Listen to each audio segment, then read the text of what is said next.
Olá, galerinha. Hoje a nossa aula falando do reino animal, falaremos do filo porífera ou filo dos espongiários. Bem, vamos lá.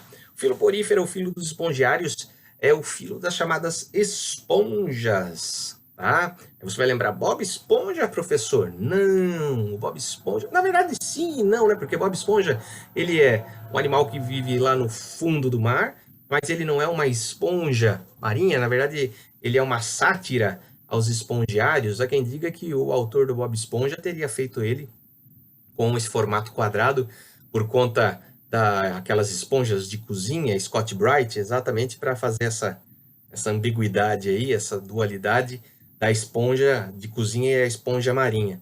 Há quem diga mais ainda que a história, eu nunca li sobre isso, mas que a história seria uma crítica aos testes nucleares realizados com bombas nucleares que foram feitos no Pacífico, no Oceano Pacífico, pelos Estados Unidos, que teria, né, com a radioatividade, alterado geneticamente a vida marinha. E aí, lá onde Bob Esponja vive, na fenda do biquíni, todo mundo ganhou vida e deu esse desenho, que seria o desenho do Bob Esponja. Enfim, na verdade, o Bob Esponja seria o espongiário, e esses espongiários recebem esse nome de esponjas exatamente por conta da característica do corpo que se assemelha muito a uma esponja, né? O termo porífero vem de poros, que são esses poros, os buracos, os furos que a gente observa no corpo dos poríferos.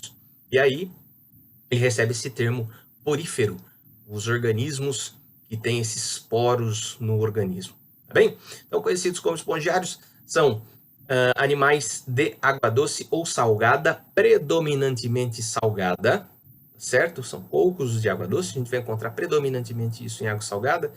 Então, nos mares, nos oceanos, são organismos bentônicos, ou seja, são animais bentônicos, animais que vivem fixos, ficam presos ao fundo do mar, tá? E não possuem tecido verdadeiro. Como assim, professor, não possui tecido verdadeiro? Quando a gente fala em tecido verdadeiro, nos remete à ideia de órgãos, tá? De estruturas que se formam. A gente vai ver isso depois. Os poríferos não têm. Os poríferos, eles não possuem nenhum tecido que dê origem a nenhum tipo de órgão, nenhuma estruturação mais complexa no corpo deles. São animais extremamente simplistas, portanto a gente fala que eles não possuem tecidos verdadeiros, tá? Muitos acreditavam que nem se tratavam de animais por viverem fixos no fundo do oceano, mas depois observou-se que sim, são animais, embora fixos, animais bentônicos que estão lá, parecem mais plantas até por conta da coloração, mas são animaizinhos que lá estão. Tem aqui a imagenzinha para que você possa ver. Esses são os poríferos. A gente encontra bastante em Recife de coral, né? E os recifes pertencem aos quinidários, que é um outro grupo que a gente vai falar na sequência, que são os filos. E a gente hoje, falando do filo dos poríferos, encontramos os poríferos nos recifes de coral com muita facilidade. Aqui nós temos, olha, vários, isso é uma colônia. São cada um desses tubinhos que a gente observa, referem-se a um porífero. Então eles estão todos juntos aqui, nós temos colônia, uma colônia de porífero, é o que comumente a gente encontra. Eles são animais filtradores. A água entra pela parede do corpo, aí o micro-organismo, né, os plânctons, ficam presos aqui na parede corpórea desse animal e a água sai aqui por esse tubo chamado de ósculo, por esse orifício que a gente tem aqui em cima, tá bem? Esses organismos, eles são muito coloridos, vêm presos ao fundo dos oceanos e são animais filtradores. O que a gente vai ver aqui é um corte anatômico que mostra a estrutura corpórea desses organismos, tá? Eles não têm um coração, eles não têm um sistema de circulação, eles não têm sangue, eles não têm um sistema nervoso, não têm um sistema digestório, absolutamente nada. É um amontoado organizado de células estruturadas, que a gente vai observar aqui, que vão formar esse sistema que pode se dividir em 3 para dar origem ao corpo do porífero. Eles podem ser do tipo ascon, e aí a forma do corpo deles, isso é um corte lateral, seria assim, olha, parecida com um vaso. E aí a gente consegue observar aqui no cursor, olha, essas fendas que tem, esses buraquinhos, essas passagens, seria o equivalente aos poros, por isso o termo porífero. A água, ela vem do meio externo e entra nessa região aqui, que é chamado átrio, vem para essa região, e aí a água ela sai pelo ósculo no sentido da seta. Então a água vem pela lateral, entra por todos os orifícios e sai pelo ósculo. Então a gente tem essas formações do tipo ascon, do tipo sicon, e a gente observa aqui no sicon nós temos uma conformação um pouco mais organizada, mais complexa, vamos chamar assim. Veja, os orifícios não são diretamente do meio externo para o meio interno. Eles vêm, olha, e aí eles bifurcam, existem outras passagens para a gente observar, até chegar a essa região aqui atrial, a esse átrio, e sair pelo ósculo. E o leucon, que é essa estruturação mais complexa do porífero. E você vê que os orifícios, os poros estão aqui nas laterais, aí a água vai entrar, vai passar por dentro dessas câmaras, vai vir e vai chegar aqui no átrio, que é bem estreito nesse caso, e a água vai sair. Note que todos eles têm essa estrutura chamada de coanócito.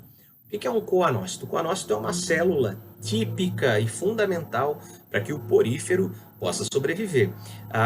O coanócito está indicado aqui em vermelho nas ilustrações. Esses coanócitos, eles são células que se movimentam, ela tem um flagelo, vou mostrar para você na próxima imagem, e aí ela permite que esse movimento de água aconteça do meio externo para o meio interno. Então a água ela fica continuamente entrando e saindo, tá? Ela vai passando e vai filtrando. Conforme vai filtrando, os alimentos vão ficando presos aqui no orifício e essas células vão fazer fagocitose. Elas vão digerir esse alimento que ficou preso aí neste orifício, tá? Alguns estudos mostram que um pequenino porífero consegue cerca de um átrio de 1 centímetro de diâmetro, o que é bastante pequeno, e os poríferos são pequeninos, embora pareça que são grandes, eles são pequenos, eles conseguem filtrar aproximadamente 22 litros de água por dia, tá? Então ele tem um metabolismo muito lento, essas células, como não formam um tecido verdadeiro, até usar o termo metabolismo é estranho, né? Não seria talvez correto por não pensar no organismo como um todo.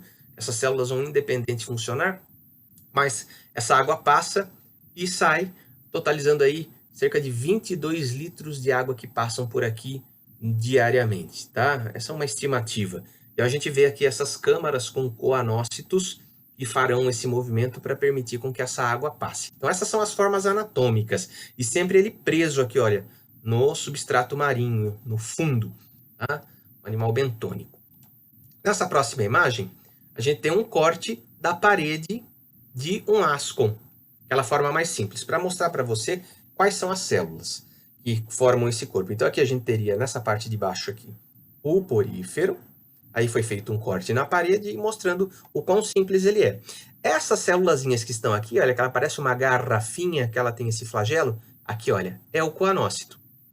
O coanócito, ele fica fazendo esse movimento com o flagelo, é um movimento, ele fica chacoalhando esse flagelo, e isso faz com que gere um movimento de água do meio externo entrando para o meio interno. Eu gosto sempre de lembrar do ventilador.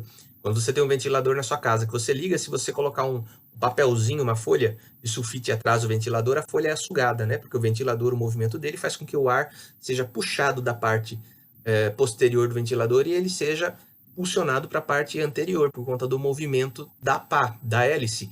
Aqui o movimento do flagelo faz com que a água seja puxada do meio externo, obrigatoriamente passe pelo poro, que daqui é uma célula chamada porócito, passa aqui por dentro desse orifício e vem para o meio interno. Como o movimento está puxando a água cada vez mais de fora, a água vai saindo pela parte superior, chamada de ósculo. Então a água entra aqui para o átrio e sai no ósculo aqui em cima. E aí, todo tipo de micro-organismo que for servir de alimento, os plânctons ficará preso aqui no porócito. E aí, as células, principalmente a amebócito, os coanócitos, irão fazer a digestão. Fagocita esse micro-organismo. Então, a amebócito e coanócito vai fagocitar o micro-organismo que for filtrado aqui e irá fazer a digestão dentro do seu organismo. Lembrando que digestão intracelular ela é feita com o auxílio aí dos lisossomos, as organelas que a gente já estudou. Tá? Outras células que formam aí a estrutura, essa parede externa, são chamados pinacócitos. Esses organismos, no caso os poríferos, eles têm aqui no interior deles algumas espículas. Tá? Essas espículas vão formar um endoesqueleto, que a gente vai ver já já. Mas eu quero mostrar para você agora um videozinho que mostra como que essa água ela é filtrada. E ela sendo filtrada, ela vai permitir que o micro-organismo pare aqui. Tem um videozinho, quero compartilhar com você aqui. Ele não tem áudio, tá bem? Eu vou colocar. Ele vai mostrar alguns mergulhadores vão até os poríferos e colocam como um experimento uma substância verde, tá? Que funciona como uma tinta que é sugada pelo corpo, pela parede do porífero e vai mostrar esse movimento, esse fluxo de água entrando no corpo do porífero e saindo pelo ósculo, como eu tinha falado anteriormente. É bem legal, é bem ilustrativo para que você entenda esse processo de filtração da água, tá? Essa circulação que a água faz no corpo do porífero. É rapidinho, só para você entender aqui. Afin d'observer ce qui est invisible, Christina injecte un colorant inoffensif dans l'eau à proximité du corps d'une éponge. Pour déterminer à quelle allure l'eau est absorbée par le corps de l'éponge, il suffit d'injecter un liquide coloré et de mesurer la vitesse à laquelle l'eau est aspirée.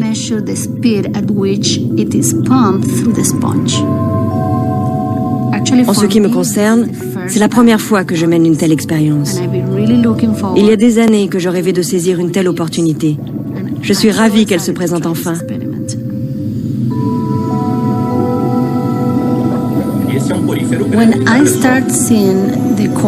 Lorsque j'ai vu le liquide teinté s'échapper de l'éponge, à peine 2 secondes après l'avoir injecté, je n'en ai pas cru mes yeux. Ce flux d'eau puissant et continu qui se répandait sans interruption du corps de l'éponge était une démonstration éloquente de l'existence d'une dynamique chez cet organisme.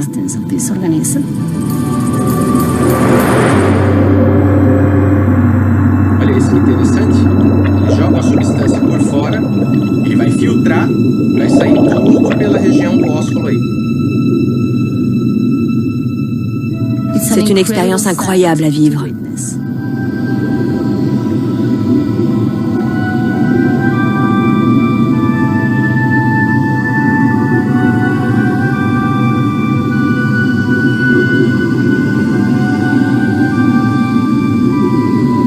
Ces exhalations impressionnantes sont la preuve que l'éponge pompe activement. Dépourvue de gueule, elle aspire l'eau directement à travers les parois spongieuses de son corps. Parois qui sont criblées de millions de ventricules et de canaux minuscules. Comment fait-elle? Quels secrets se cachent à l'intérieur de cette bête mystérieuse?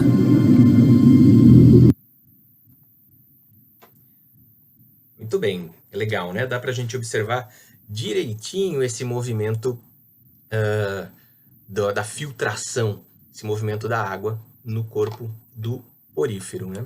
Eu tinha falado ali anteriormente para você do endoesqueleto, o esqueleto interno que esses organismos têm. Então, ele pode ser de duas formas. Ele pode ser um esqueleto orgânico ou um esqueleto mineral. O esqueleto orgânico ele é feito de uma proteína, que são fibras de espongina, que é um material macio, maleável. Isso comumente na região, principalmente lá na Europa, na região do Mediterrâneo, ele é muito utilizado como esponja mesmo, tá? Mas não é a esponja de cozinha, Scott Bright lá, como o Bob Esponja. Não, nós estamos falando de esponjas que são utilizadas principalmente para banho. Tá? Aqui no Brasil não é comum, mas em alguns supermercados que tem alguns produtos diferentes, produtos importados, talvez seja possível encontrar. Como essa fibra de espongina ela é muito macia, essa estrutura aqui, essa esponja marinha, ela serve para banho. Alguns pintores costumam utilizar a esponja para fazer alguns quadros, utiliza a esponja para fazer alguns efeitos artísticos nos quadros para pintura, tá bem? Mas não são todas as esponjas que têm esse endoesqueleto orgânico de espongina que é macio, tá? Alguns têm o endoesqueleto que é inorgânico e, portanto, é feito de espículas silicosas ou calcárias. Essas espículas silicosas, a sílica é utilizada para fazer o vidro, portanto, essas espículas que formam, elas são bem pontiagudas, olha. É como se fossem caquinhos de vidro, tá? E aí, nesse caso, se você voltarmos aqui, olha, você pegar uma esponja que tem essa característica, mas ela é formada internamente por espículas silicosas ou calcárias, ao pegar, apertar, você vai machucar a mão, porque daí ela vai cutucar. Essas espículas, esse endoesqueleto, ele serve para manter a estruturação do corpo. Tá? É um arcabouço que mantém a forma, o formato ali do animal no fundo do mar, tá certo? Professor, tem algum animal que come isso aqui? Sim, a tartaruga consegue comer isso aqui, até porque a tartaruga tem um bico, né? Aquele bico córneo, que é a boca dela. Ah, não é um bico de pássaro, pelo amor de Deus, não entenda assim. Aquela estrutura... tem muita deposição de queratina ali, ela consegue comer isso daqui. Então, seria um predador aí com relação às esponjas, tá? Só para a gente finalizar aqui, eu não falei com relação à reprodução. A reprodução das esponjas, ela é, em sua imensa maioria, ela pode acontecer de maneira assexuada, tá? É uma maneira muito comum, porque as esponjas, ou por conta de algum fragmento, a esponja quebrou e ela cai no substrato marinho, ela consegue se regenerar e vai formar outras colônias, ou por conta de brotamento. Então, uma esponja brota uma outra esponja lateral, ela vai formando ali colônias, e essa é uma maneira muito comum delas se ampliarem, delas se reproduzirem. Mas também há reprodução sexuada, tá? Onde há troca aí de gametas e material genético, e vai formar uma larva que nada, e aí acaba formando novas colônias, novos organismos depois, tá certo? Então é isso, esses são os poríferos, animais muito simplistas, animais sem nenhum tipo de tecido verdadeiro, simples em sua estruturação, são filtradores, eles retiram a matéria orgânica ali por filtração, fazem a filtração conforme nós mostramos, e importante lembrar aí desse endoesqueleto, que pode ser orgânico ou inorgânico, que tem uma função comercial, econômica aí com relação a servir como uma esponja, tá certo? Hoje ficamos por aqui, muito obrigado pela sua atenção, até a nossa próxima bioaula.